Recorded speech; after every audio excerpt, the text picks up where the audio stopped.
करडी पोलीस स्टेशनची जुगार अड्ड्यावर धडक कारवाई, 6 आरोपी अटकेत। करडी पोलीस स्टेशनच्या हद्दीत गुप्त माहितीच्या आधारे पोलिसांनी पालोरा येथील एका घरावर जुगार अड्ड्यावर धाड टाकली। या कारवाईत एकूण 6 आरोपींना अटक करण्यात आली असून त्यांच्याकडून तब्बल 1,27,400 रुपयांचा मुद्देमाल जप्त करण्यात आला। गुप्त माहितीच्या आधारे ठाणेदार गोरक्षनाथ नागलोत व त्यांच्या पथकाने पालोरा येथील रतनलाल मेश्राम यांच्या राहत्या घरावर छापा टाकला। यावेळी आरोपी 52 तास पत्त्यांचा जुगार खेळत असल्याचे आढळले। अटक आरोपींची नावे व जप्ती: नितीन रतनलाल मेश्राम, वय 40 वर्ष, राहणार करडी, पत्ते 500 रुपये रोख, विवो मोबाईल. अश्विन रतनलाल मेश्राम, वय 34 वर्ष, राहणार पालोरा, पत्ते 400 रुपये रोख, Vivo Y 29 mobile.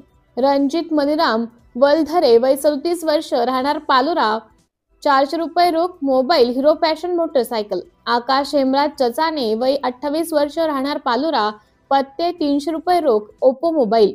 Shailesh Balchand Ghuguskar, वय 30 वर्ष, राहणार जांभोरा, पत्ते 400 रुपये रोख, Narzo mobile Hero Passion Pro motorcycle.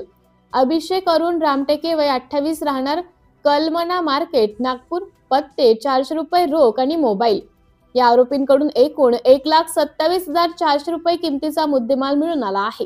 सदर प्रकरणी करडी पोलीस स्टेशन मध्ये गुन्हा क्रमांक 206/2025 अन्वये कलम 4-5 महाराष्ट्र जुगार कायदा अंतर्गत गुन्हा नोंदवण्यात आला आहे।